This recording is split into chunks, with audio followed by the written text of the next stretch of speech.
वैष्णवो वैष्णवो कहे वैष्णवो माया मोह निरासश्च वैष्णवहि क्रियते प्रथम वैष्णव वैष्णव કારણ કે વૈષ્ણવ સંસારની અંદર રહી અને જીવન વ્યતીત કરવાનું છે. જ્ઞાનીઓ માટે આ પ્રશ્નો નથી કર્યા સૌનકાદી ઋષિઓએ, સંસારીઓ માટે કર્યા છે. અને જેટલા જેટલા પણ પ્રશ્નો થયા છે તે બધા સંસારીઓ માટે જ છે. ભાગવતજી સાંભળવાથી કે ભાગવતજી કરવાથી કોઈએ સંસાર છોડ્યો નથી. એક તો બતાવો.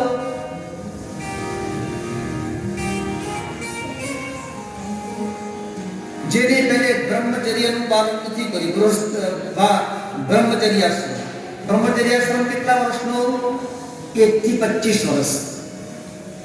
તેમાં ફક્ત ભણવાનું જ. અમારા સોનાની અંદર દાદાજી એમને કહેતા કે ફક્ત તમારે ચિંતા કરી ભણવાની, નહીં કપડાની, નહીં જમવાની, નહીં પુસ્તકની, નહીં તેલની, નહીં સાબુની,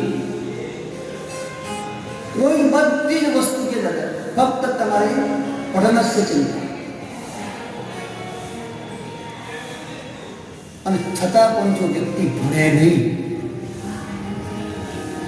આટલું સરસ ભણ્યું હોય અને છતાં પણ જો તે બ્રહ્મચર્યનું પાલન ન કરે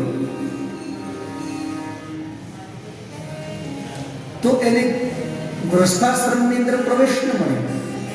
અને કદાચ મળ્યો હોય તો ગૃહસ્થાશ્રમની અંદર જે નિયમો છે એ પ્રમાણે એ વ્યક્તિ જીવી ન શકે, કારણ કે બ્રહ્મચર્યનું પાલન તો કર્યું જ નથી. સદવિદ્યાની પ્રાપ્તિ તો કરી જ નથી. તે ગૃહસ્થાશ્રમની અંદર એ સરસ રીતે રહી ન શકે, કારણ કે એની અંદર ઘણી બધી એના કરતા પણ વધારે આફતો ગૃહસ્થાશ્રમમાં આવે છે. પેલા તો એકલો હોય એટલે ભણી શકે, પણ ત્યાં તો પછી બધા